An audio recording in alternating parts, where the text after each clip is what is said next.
Like him, I actually have about 40 minutes of material that I've given a similar talk before that I have to cram in 20 minutes. So I usually like to start out with a little joke, loosen things up, but I'm just going to get going and pray for me. I got the heebie-jeebies a little bit when I heard that Father Jack had to come a week after a talk, so hopefully I won't do anything that brings him back up here to correct anything. Also, Cryans and Bakers, if you can keep me in the box. Dennis said I'm supposed to stay close to the podium, and I really like talking, so if I get out of the box, push me. Quick question to start out with. How many of you have a defined purpose for your life? So there's 5 or 6 that I see. How many of you see value in defining your purpose for your life? There we go, many more. I thought of in today's gospel and in Father Jack's homily, today's gospel, the line, "It was not you who chose me, it was I who chose you," that more or less described what this process has been to come up here and do this talk on purpose. Christina Cryan recommended Paige that they contact me to talk. Paige called me and she said, "We'd like you to do a keynote talk," and I'm thinking, why in the world would anybody want me to come up and do a talk at Ablaze with all these amazing speakers? So I was really hesitant. Paige and I got together. Paige is an amazing woman and a blast to talk to.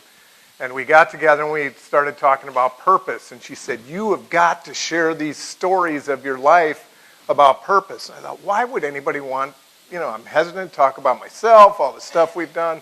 Why do we want to do that? So what happened, and I say this because the Holy Spirit is at work and he did choose me, because right after that, my wife Kathy and I went to Texas to visit our son, and there was a priest out there who made a comment in his homily. He said, "This culture is upside down and it's because you're all walking around like a bunch of zombies without a purpose."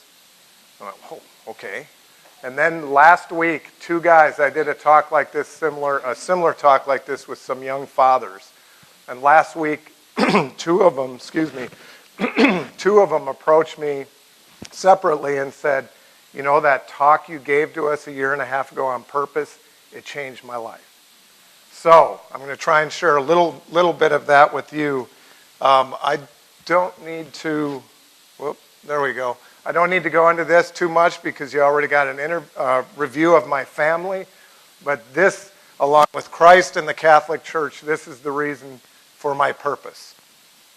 Most of you have seen us with our 2 younger children, Jesse and Booter, who are a blast and have been a gift to our family. They're currently students at SJB. You can wave back there, Jesse and Booter. Our 2 older children, who you haven't seen as much, our son is in Texas. I don't think he's ever going to leave. He loves Texas. He's going to school out there for accounting, and our daughter just graduated with a degree in nursing. So I was thinking, she's off the payroll. She got her job. But hold on. 2 weeks ago, she got engaged. She's back on the payroll. So, and my wife, Kathy, happy Mother's Day. She's an amazing woman, and you'll find when I go through this talk that pretty much anything that I've done well or done for good, she's the nudge behind it. So, St. Kathy, and Father Jack mentioned it this morning, your wives are the heart, and they push you, and that's exactly what has happened here in my life. Okay, so that young father's talk that I did. This is actually a great story. I'd like to spend some time on it, but I'm going to boil it down. About 20, 25 young fathers, went to them to talk about purpose, and they sat there like deer in headlights. And I thought, this isn't resonating at all. And basically I told them, here's the culture is upside down. There's a mess out there. Here's what's happening over on the right. People are distracted. People are having fewer children. It's about material. Families are breaking up. Children are self-entitled or a mess. And what's happening is because our priorities, we're just messed up with our priorities. And they sat there just dumbfounded. And then their comment was afterwards, and I'm actually mentoring a few of them now, they said, This is exactly what we're dealing with. We have all these priorities. We don't know how to deal with us. Help us. So we talk, the affirmation was purpose. You've got to have purpose. I put travel ball there in bold because they're all dealing with, and I'm sure many of you are, the impact of travel ball on a lot of families. There's good to it, but it's messing a lot of people up in terms of priorities. So what we talked about, what we concluded was, and this is funny because Paige just told me she has trouble saying no. Purpose gives you the ability to say yes or no for the right reasons. And without purpose, you can call it mission as well. Without that, how do you know how to respond to your key, important, or even small decisions? So we told these guys, we said, when we talked about it, I said, you have got to not just be able to say yes, you've got to be able to say no. And one of them, the one who came up to me last week, was great. He said, the reason this was powerful, he said, I have a 9-year-old son, and we worked our tail off to get on this travel team. And we play every weekend, and it's such a blast, and it's such a big deal to him. And then the coach said, we're going to have 3 practices a week, and they're at 9 o'clock at night out in Cobb County. And he said, I just stopped, and he said, I remembered your talk. That is not my purpose. And he said, I told the coach, this is not for us. This doesn't fit our family. He said the coach went into absolute convulsions. Never heard it before. It's just, you're kidding me. We let him onto this team, and you're going to walk away. So this was really transformational for them and really impacted me. How am I doing on time? What's that mean? Okay, so I'm just going to spend a few minutes talking about how I discovered my purpose, or Kathy and I discovered, our purpose for our family. I'll run through this quickly. It started, and this was one of them that was initiated by my wife in her prayer. She never said she wanted me to be Catholic, but she prayed, and she did a lot of wonderful things behind the scenes, and I met a lot of great men and some priests.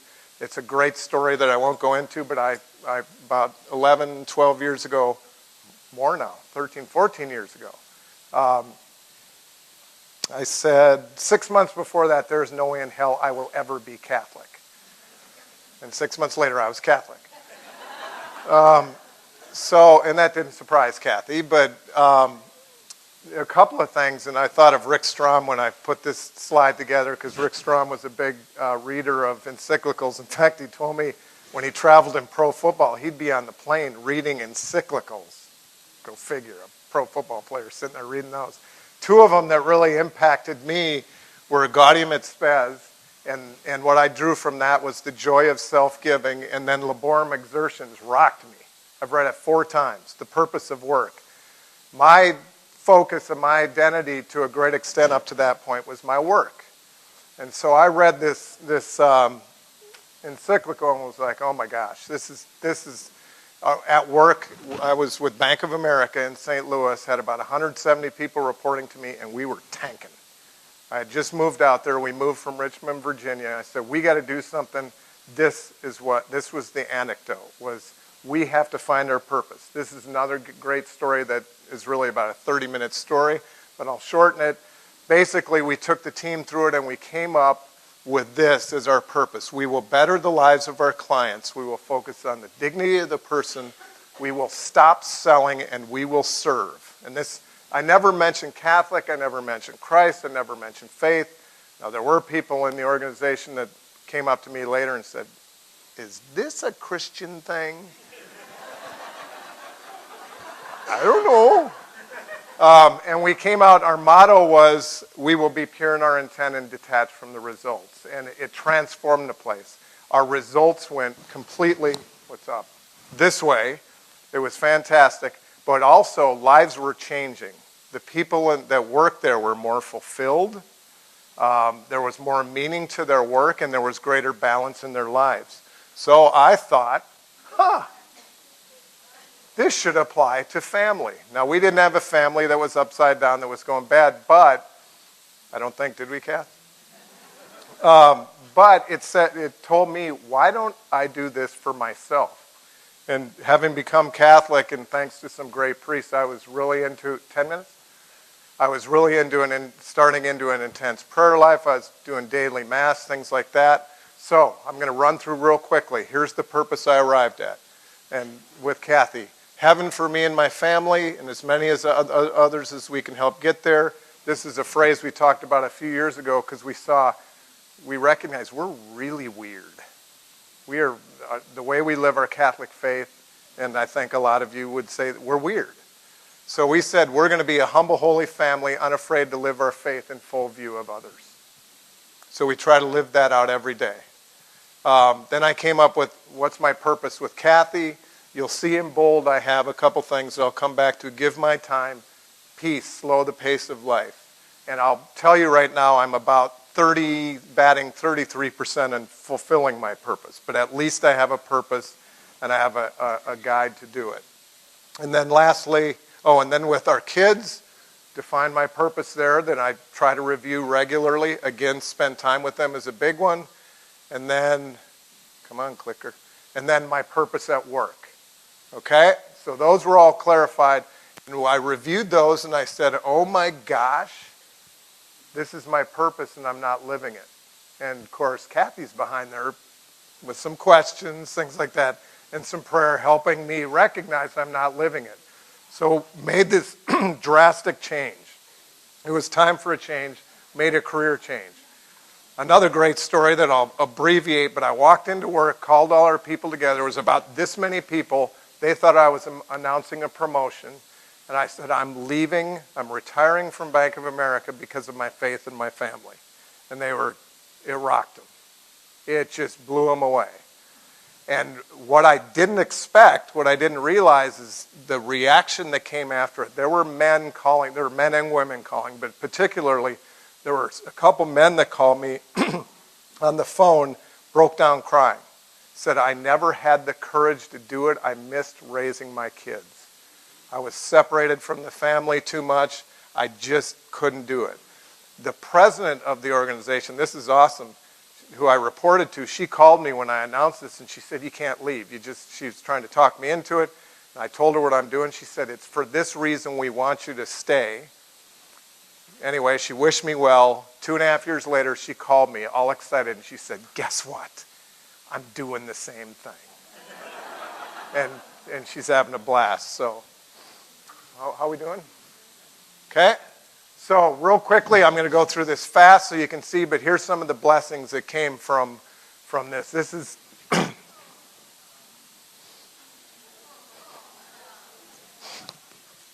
that.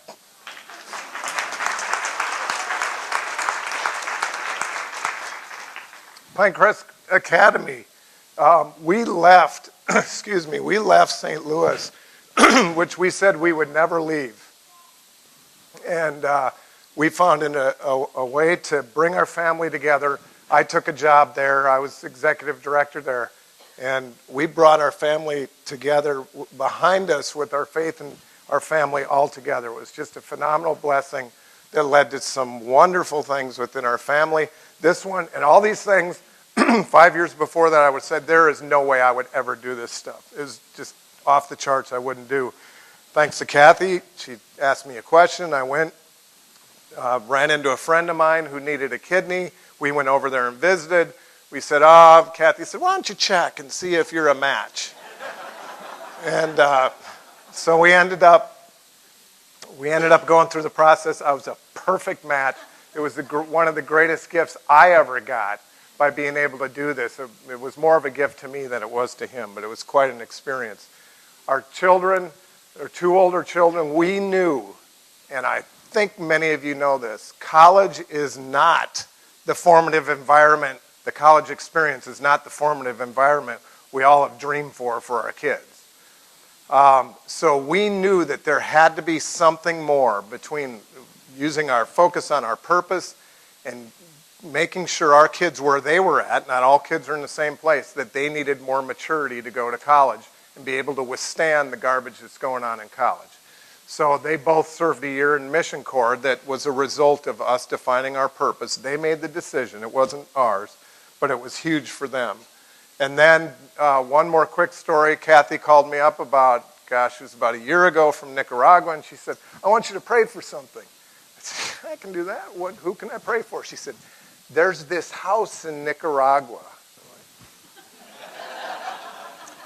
She said, I think we should think about buying it so we can have missions down there. We had some friends down there. We had been going there for years with Pinecrest Academy. She said, I think you should think about that. And I'm like, we just remodeled the house.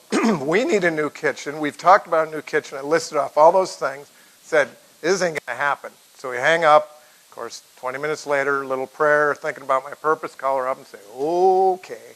So this is now one of our new primary missions in our family, as we host families that come down to Nicaragua to serve the poor, and it's just awesome. Real quickly, because the big things are cool, but the small things actually are even more important and more profound. And I think of, as an example, I don't know if they're here, but there's some great friends of ours, the Wursel family, that they've really taught us a lot about. It doesn't have to be the big things that matter. It's the little things that really. So because of our purpose, we moved from, nice big dream house that I wanted to Cumming. And we're out in the woods in Cumming, and we have a wonderful place. All of our cars have 200-some thousand miles on it. The role of sports in our family has changed. I'm a longtime high school baseball coach. Sports was my life. We have changed because of some of the things that we see in sports now, and because of our purpose.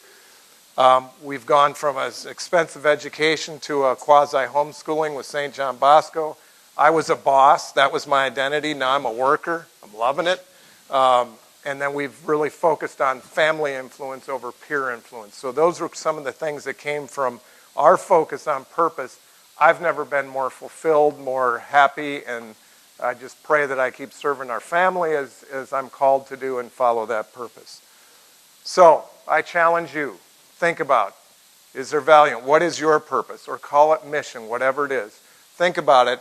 What is your purpose as a family, as a husband or wife, as a father or mother, at work?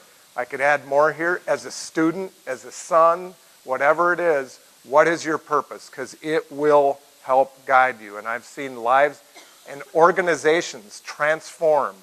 We do this in our work. I do a lot of work with companies in the financial services. We focus on purpose. It's transformed those. How much? Good? Okay? We have seen companies transform from that by identifying their purpose. But when I talk about purpose, I'm not just talking about, I'm not getting movement here. There we go. I'm not just talking, come on, it's not going. I need to go backwards, but I'm trying. There we go. I'm not talking about purpose-driven life and stuff like that. What I'm suggesting is your purpose needs to be aligned with what God is calling of you. And that's the challenge.